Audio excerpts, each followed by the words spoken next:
北韩最恐怖的刑罚，这是一个暗藏住恐怖与极端的世界。今天的影片中，我们将带你深入了解其中在北韩令人毛骨悚然的刑罚。这些刑罚不仅侵犯人权，更是政权用以镇压异议的工具。由叛逃者、国际组织和人权组织提供的资料显示，这些恐怖现实超越了个别事件，而是成为了北韩集权统治下普遍存在的恐怖格局。请记得，这些令人心惊的描述可能触及极端内容，但值得深思，因为它们揭示了人权虐待的残酷现实。公开处决。在北韩，公开处决是政权实施的一种最广泛报道和最令人震惊的惩罚形式。虽然这些报告主要来自叛逃者且难以独立验证，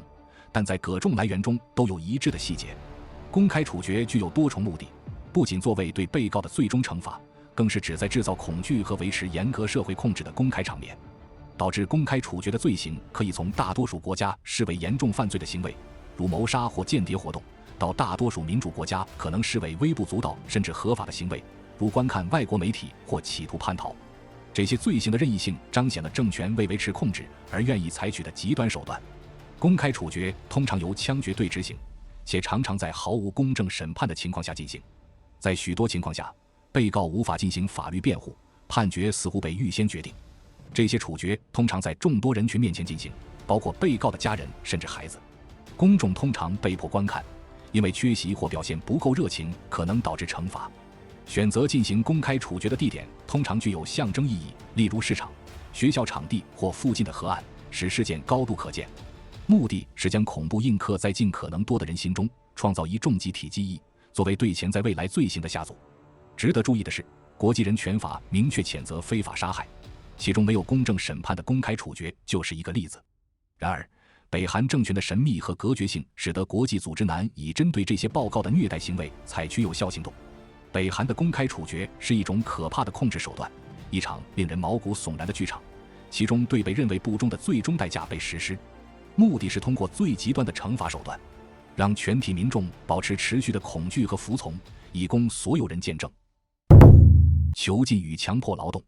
当谈到北韩最恐怖的惩罚时，强迫劳动是其中极为严苛和普遍存在的一种形式。数以万计的北韩人，包括政治犯和普通公民，被迫参与各种劳动，从劳改营到农场和工厂，都是这残酷体制的一部分。这种制度不仅提供了免费的劳动力，更作为政权控制社会和政治的工具。据报道，劳改营中的条件十分恶劣，囚犯被迫在危险且严苛的环境下长时间工作，包括矿山、伐木营和农田等需要体力劳动的场所。这种劳动不仅伤害身体，也限制思想自由，囚犯受到意识形态的强迫灌输。而即便是普通朝鲜人，也被要求在农业和建设项目中提供志愿劳动，不履行这些义务可能导致严厉的惩罚。北韩的强迫劳动体现了政权的多种目的，作为惩罚的手段、意识形态的传播，甚至是经济资源的来源。这种系统不仅剥夺了人的尊严和基本权利，更是为了维持政权的绝对控制而存在。这些令人心碎的报告揭露了北韩强迫劳动的酷睿现实，反映了这个体制对人的不人道对待，并对个人自由的漠视。这样的体制是对人类价值观的挑战，也是对个体权利的极端剥夺。残忍酷刑。在北韩，酷刑是一种令人痛苦的惩罚形式。近年不断有关于这种残酷手段的报道，尽管难以独立验证，但报告来自叛逃者和人权组织提供了一些极为严重的描述。这种酷刑不仅作为惩罚，还被当作一种审讯技术和政治镇压的工具。据报道，这些酷刑方法包括殴打、使用各种工具如木棒、金属杆和电棍，甚至水刑，让受害者接近溺水和身心疲惫的极限，对受害者施加长时间的身心压迫。这些方法旨在分解受害者的意志，使其顺从并对政权产生恐惧。更令人不安的是，这些酷刑通常缺乏正当程序，受害者被迫承认罪行以避免更严重的处罚，而这些强迫认罪的证词可能被用来作为进一步惩罚的借口。在这样缺乏法律依据和外部监督的情况下，审讯场所几乎成为无法无天的空间。这些做法明显违反国际人权法，包括禁止酷刑公约，而北韩虽然是该协议的签署国，但由于缺乏透明度和国家封闭的特性，很难对其进行国际挑战。总的来说，酷刑不仅是一种残酷的惩罚形式，更是政权维持气氛的工具，让人们恐惧并屈服，以确保政权的生存。这种采用恐怖手段的做法，对国际社会的人权观念构成了严重的挑战。集体惩罚。在北韩，集体惩罚和牵连之刑是令人毛骨悚然的惩罚原则之一。这种原则下，如果有一个人被指控犯罪或不忠，不仅仅是该个人会受到惩罚，连带其整个家庭甚至亲戚也会受牵连。这种惩罚方式是政权镇压异议和维持控制的极端体现。集体惩罚的背后意图在于灌输人们一种普遍的恐惧，超越个人行为。当人们知道他们的行为可能导致挚爱受到严重惩罚时，他们会更不可能对政府表示异议或违抗。这种恐惧效果甚至延伸到朋友和社交圈，将潜在的异议者孤立起来，建立一种自我审查的文化。被指控者的家人可能被强制迁移到监狱或偏远贫困的区，在那里他们要承受艰苦的劳动、极限的自由限制和终身的污名。在一些极端的情况下，据报道家人甚至遭到了处决。虽然难以独立验证此类说法，这种制度不仅仅是为了惩罚，更是为了永久地标记家庭为不可信赖，影响诸多个世代。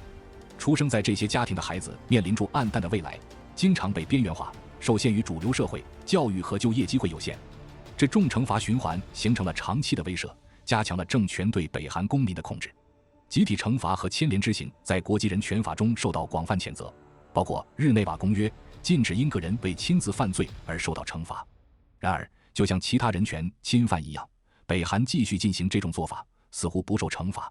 受其封闭特性和国际社会有限的干预能力所保护。集体惩罚和牵连之刑使得北韩已经严苛的惩罚系统更加恶化，使家庭和社区因个人行为而共同负责。政权进一步灌输了一种深深的恐惧，这种恐惧超越了监狱的墙壁和劳改营，深深根植在北韩人民的生活的方方面面。断食。在北韩，饥饿不论是有意为之还是系统性失败的结果，都是另一种报告中的严厉惩罚形式。尽管粮食短缺是一个更广泛的问题，影响了北韩大部分人口，由于经济制裁、管理不善和环境因素，但在监狱、劳改营和拘留设施内，饥饿也成为了控制和惩罚的一种武器。在这些环境下，食物剥夺呈现出有益的调子，被用来削弱囚犯的身心。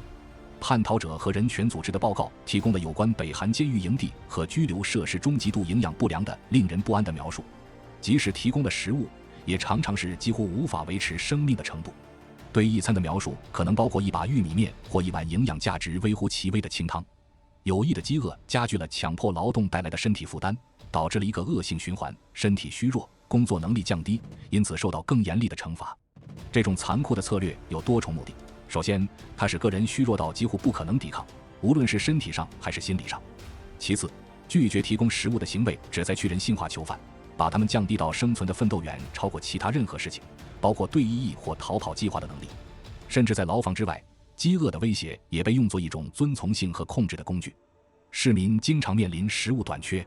作为未能达到国家强加的工作配额或从事被国家视为非法的活动，例如黑市交易的惩罚。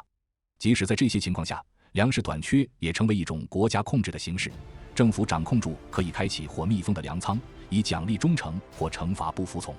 将饥饿作为一种故意的惩罚方式是违反多项国际人权标准的，包括承认人们有权获得足够食物的国际经济、社会和文化权利公约。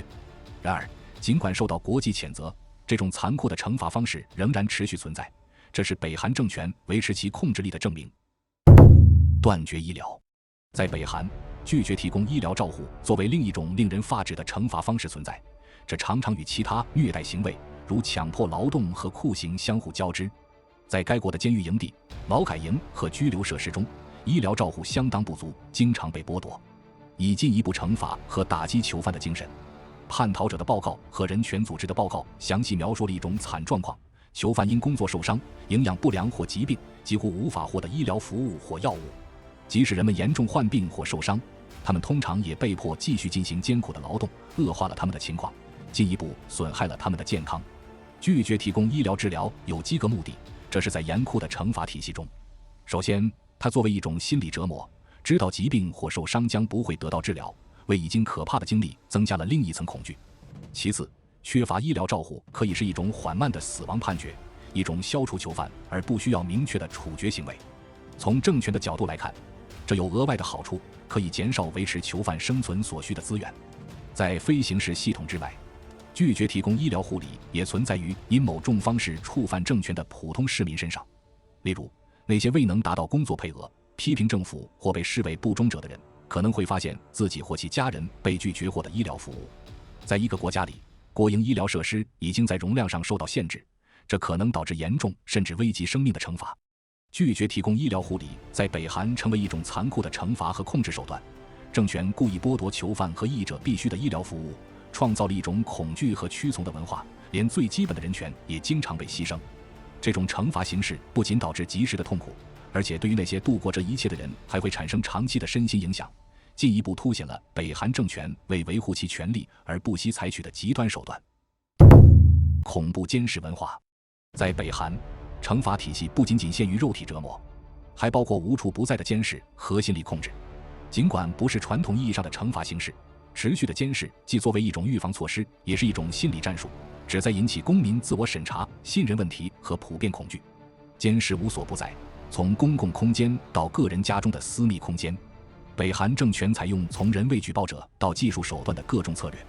居民区被组织成单位，负责监视其成员的行为，这创造了一种环境，让个人不断处于同儕的监视之下。这意味着即使是轻微的违规行为，也可能很快被报告给当局，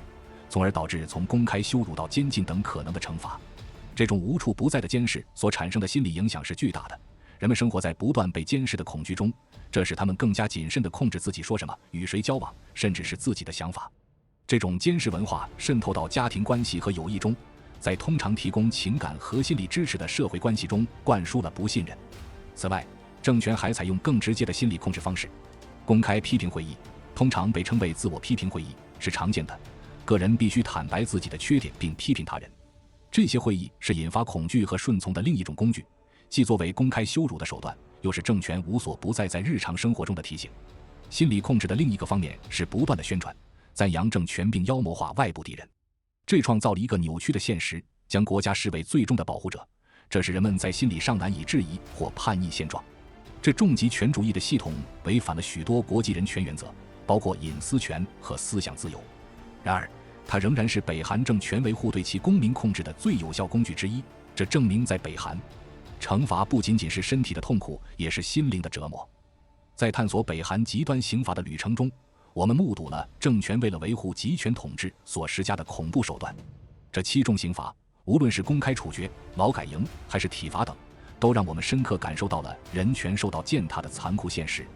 然而，叛逃者和人权组织的报告提醒我们，这些故事不仅是个案，更反映了北韩集权统治下的系统性问题。在结束前，请记得按赞、分享与订阅频道，谢谢您的收看。